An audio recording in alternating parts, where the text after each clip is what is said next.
Sono, vamos falar sobre sono, porque nós dormimos. É esse livro aqui, ó, do Matthew Walker.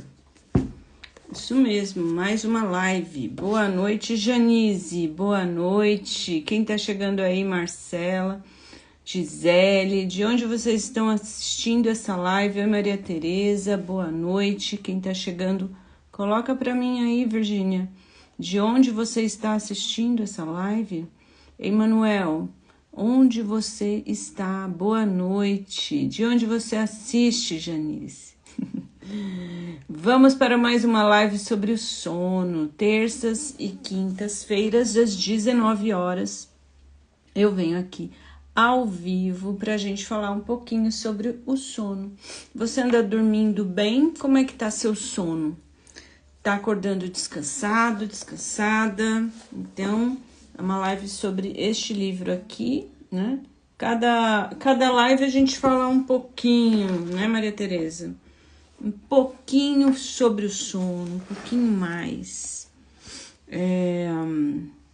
Tapioca, Lu Tapioca, ou Lui, não sei.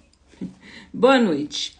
Bom, meu nome é Sandra Tia, eu sou terapeuta, criadora do Te Cuida, que é esse canal feito para lembrar que você é a pessoa mais importante. E um dos autocuidados que eu considero dos mais importantes, que deve ser muito priorizado na vida, é o sono. Então eu tenho feito essa série de lives, né? Os vídeos anteriores estão lá no meu canal do YouTube.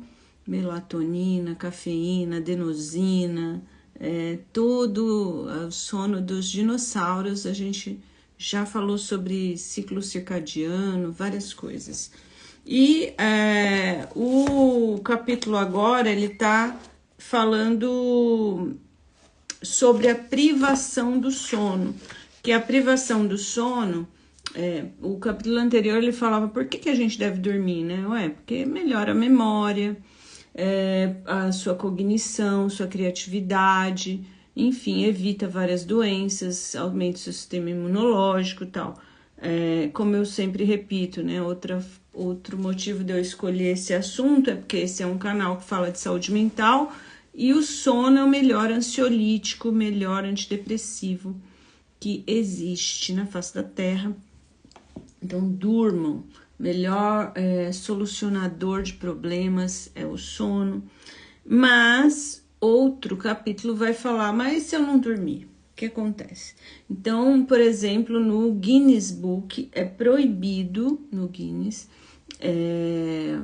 você fazer uma competição de quem fica mais tempo acordado, né? Você pode subir a maior montanha, você pode navegar não sei quantos mares, tudo são coisas extremas que as pessoas podem morrer.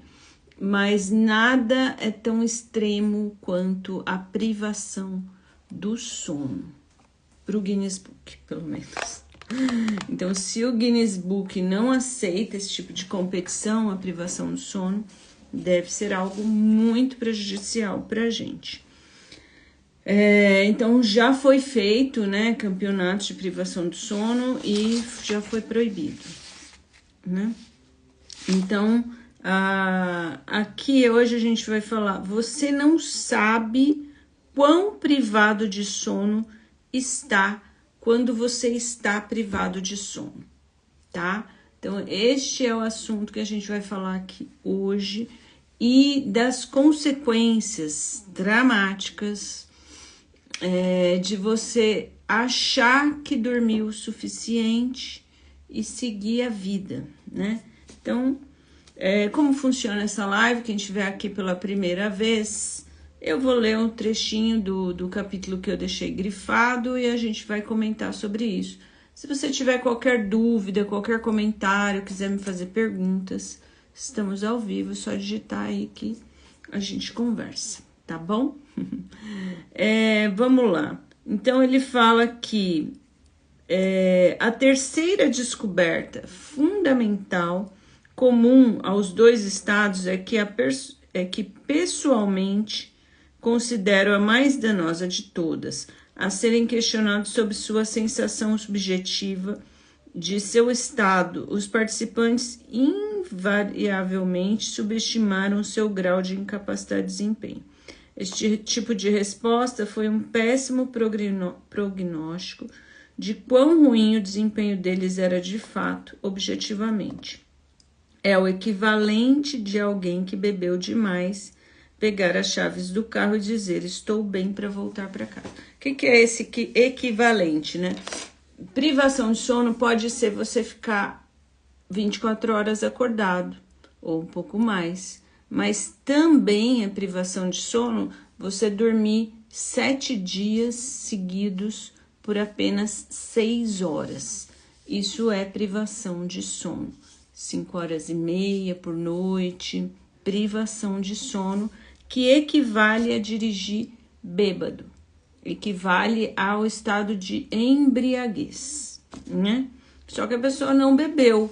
Então, se ela, por exemplo, passasse por um teste de bafômetro, não ia acusar álcool, porque não tem álcool, mas ela está embriagada pela privação de sono.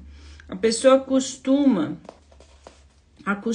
com o desempenho prejudicado, o nível mais baixo de alerta e níveis de energia reduzido. Também acontece muito aqui na clínica, a pessoa fala, acho que o meu problema é que eu tô com depressão, tô desanimada, cansada.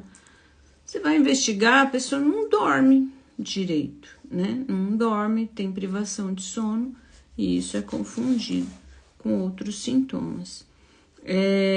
Mesmo após 3 noites de sono restaurador à vontade, o desempenho dos analisados não voltou a ser observado com o ponto referencial original, quando eles vinham obtendo 8 horas de sono inteiras, regularmente. Nenhum grupo tampouco recuperou todas as horas de sono que havia perdido nos dias anteriores. Como já aprendemos, o cérebro é incapaz de fazer isso. Então, essa história de recuperar a noite de sono não tem. Perdeu.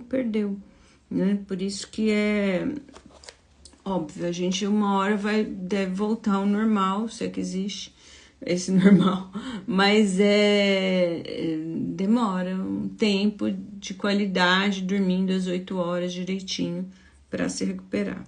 Então, ele fala assim que uma investigação perturbadora posterior, os pesquisadores na Austrália recrutaram 2 grupos de adultos saudáveis, né?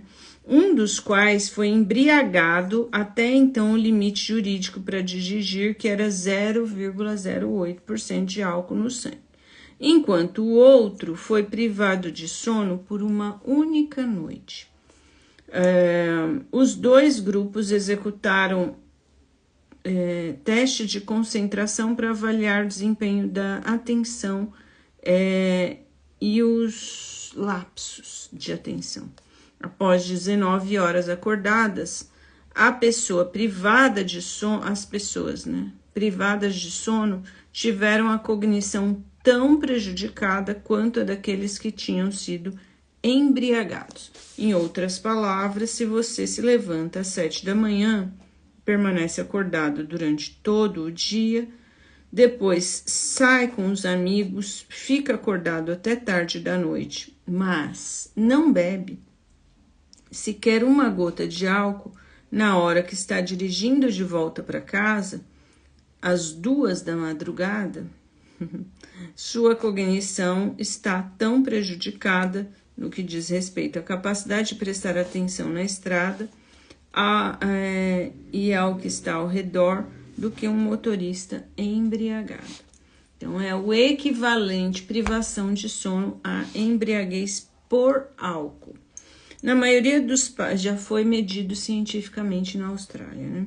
Na maioria dos países de primeiro mundo, os acidentes de carro estão entre as principais causas de morte.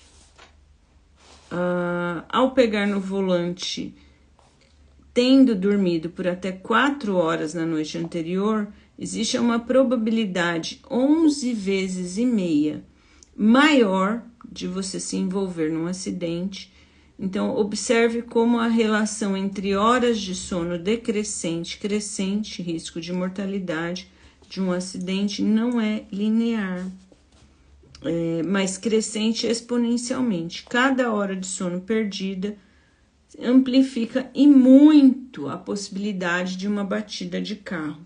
Então, a direção alcoolizada e sonolência ao volante são situações por si mesmas mortais.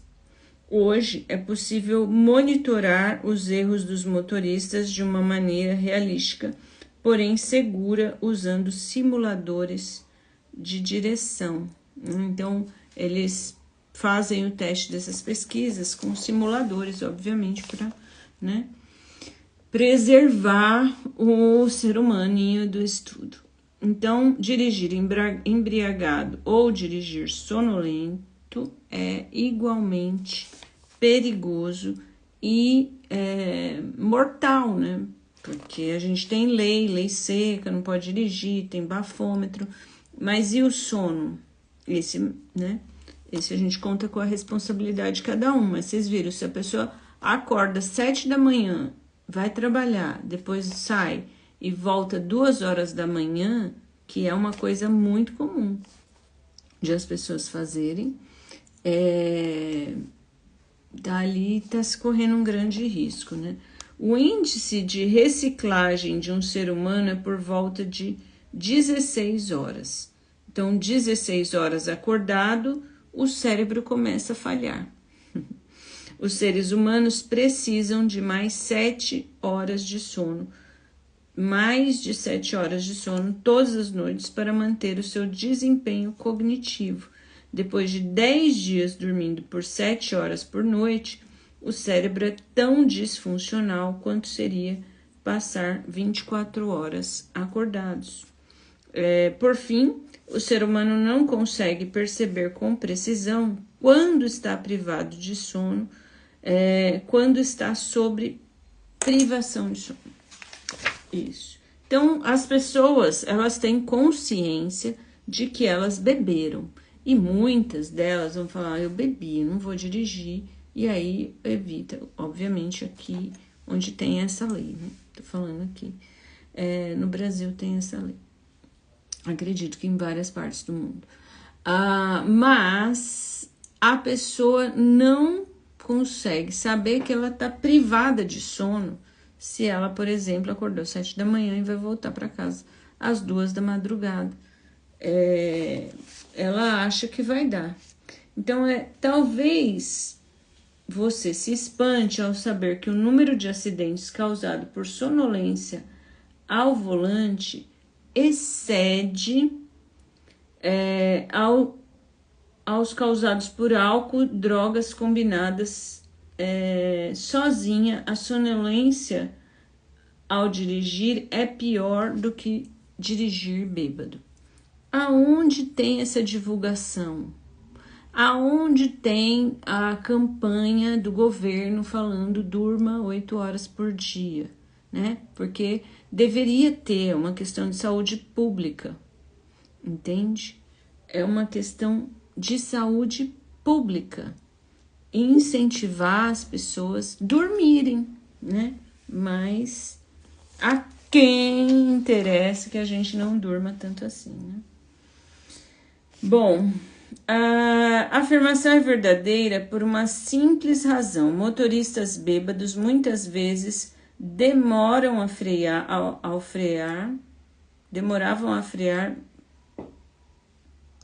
e fazer manobras evasivas. Mas, quando adormece ou tem um microsono, o motorista para de reagir por completo. Então, a embriaguez no motorista causa uma certa lentidão que pode gerar um acidente. O microsono a pessoa apaga por um microsono, alguns segundos. Esses segundos são suficientes para que aconteça um acidente, muitas vezes mortal. Sendo bem direto, quando alguém dorme ao volante em uma autoestrada, o carro passa a ser um míssil de 1 tonelada viajando a 100 km por hora sem ninguém no controle. Falando assim, né, porque é um míssil mesmo, né, 100 km por hora, 1 tonelada, sem ninguém no controle. Os caminhoneiros são de 200 a 500% mais propensos a se envolverem em acidente de trânsito, obviamente, porque eles são cobrados de entregar a carga, porque senão não vai gerar lucro, e aí se não gerar o lucro, enfim, não tem o trabalho, e aí bom. E ao perder a vida em um acidente provocado na direção sonolenta, em média, um caminhoneiro leva consigo mais 4 vidas e meia, porque, né, o acidente vai... isso tudo são pesquisas, né, obviamente, dos Estados Unidos, a maioria, né. O Oxford English Dictionary define acidente como evento inesperado que ocorre por acaso ou sem causa aparente. Essa é a definição de acidente. Mortes por sonolência no volante não são nem casual, nem sem causa. Elas são previsíveis e resultado direto de não dormir o suficiente. Desse modo, não são desnecessárias e evitáveis. Então, a gente dá um nome de acidente, né, mas não seria pelo teor da palavra um acidente. Há muitas coisas que espero que os leitores extraiam desse livro, o autor diz. Essa é a mais importante. Se você se sentir sonolento ao dirigir, por favor, pare. Dirigir com sono é letal. Carregar nos ombros o ônus da morte de outra pessoa é terrível. Então, fazer simplesmente não faz isso simplesmente. Em última análise, ele fala, né?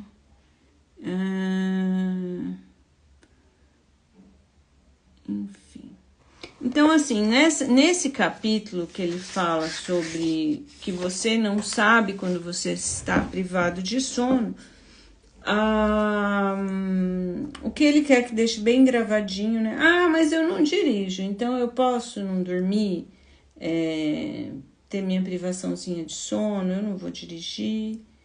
Não pode, né? Ninguém pode, porque ele deu um exemplo, né, drástico aqui do carro. Mas às vezes a gente pode ter um microsono cozinhando, se queimar e causar um acidente doméstico. A gente pode ter um microsono, enfim. E fora isso, além do microsono, o problema do microsono é que o dano cerebral, né, que vai causando. E como eu disse, né, o sono é melhor antidepressivo, melhor ansiolítico. E também ele ajuda no nosso sistema imunológico. Ele previne diabetes, hipertensão, ataque cardíaco. Outra forma mortal que o sono tem, a privação do sono tem, é quando a gente tem um AVC, ou um AVE, ou um ataque cardíaco. Mas a gente tem associado isso a outros fatores, que, né, faz sentido, mas não, por exemplo, a obesidade. Mas se a pessoa não é obesa, a comer errado, por exemplo, comer muito sal, muito açúcar, muita gordura. Mas e se a pessoa come certinho?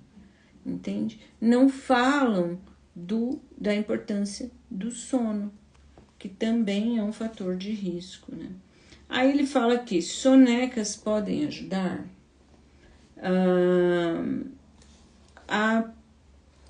Então, nos anos 80, 90, David Ings, junto com sua perspicaz colaboradora e recém-chefe, conduziu uma série de estudos inovadores, dessa vez avaliando as vantagens e desvantagens de se tirar soneca em face da inevitável privação do sono. Eles cunharam o termo Power Nap, que é sonecas energéticas, né? Então, grande parte do trabalho foi realizado com a indústria da aviação. Eu não sei se vocês sabem, mas os pilotos também passam por muito tempo de privação de sono por conta das viagens de longa distância, né? O momento mais perigoso do voo é o pouso, que ocorre no fim de uma viagem, quando a maior quantidade de privação do sono muitas vezes se acumulou, entende? Então, à primeira vista parece lógico, mas Gindes e Rosenkind fizeram uma inteligente previsão baseada na biologia. Eles acreditam que inserir uma soneca na parte dianteira do próximo turno de privação de sono seria possível aplicar um amortecedor, ainda que temporário, parcial, protegeria o cérebro de sofrer lapsos catastróficos de concentração. E estavam certos. Os pilotos sofriam menos microssonos por estágios finais do voo, quando as sonecas eram tiradas cedo da noite anterior em comparação a quando esses mesmos períodos de soneca eram tirados no meio da noite ou mais tarde. Então, a prevenção tenta evitar o problema antes da ocorrência. Então, power naps são sonecas que a gente tira para evitar esses microssonos, né? Então, contudo, o problema é que as pessoas, sobretudo as que ocupam tais posições, passam a acreditar erroneamente que a power nap de 20 minutos era tudo o que precisam para sobreviver. Então, fizeram uma pesquisa, falaram, olha, essa power nap funciona, evita microssono, tal. Só que o problema foi a power nap, essa soneca poderosa, energética, ela é para ser usada no momento de privação de sono. Aí, algumas pessoas falaram assim, então eu só preciso dormir 20 minutos. E não é bem assim. Não importa que você tenha ouvido ou lido por aí, não temos nenhum indício científico sugerindo que uma droga, um aparelho, qualquer quantidade de força de vontade psicológica substitua o sono de 8 horas por dia. Talvez um dia descobriremos um método neutralizador, mas não existe. No entanto, descobrimos um grupo muito raro de indivíduos que parecem ser capazes de sobreviver com 6 horas de sono e apresentar prejuízos mínimos. Para ele não dizer que não existe, né? No mundo tem, mas não é a gente, essas pessoas, né? Isso é muito... Saber disso, imagine, alguns leitores acreditam e fazem... Então, ele fala assim, então eu faço parte desse grupo. Ele fala, não faz. É muito improvável. É um gene raríssimo. O número de pessoas que podem sobreviver com 5 horas ou menos de sono sem nenhum prejuízo expresso, com uma porcentagem da população arredondadamente, um número inteiro é 0. Então, cientificamente, esse grupo de pessoas que consegue viver bem com menos de 5 horas de sono é um número de 0, alguma coisa por cento. Certo? Então é isso. Hoje eu vim aqui nesta terça-feira para falar, né, sobre o sono.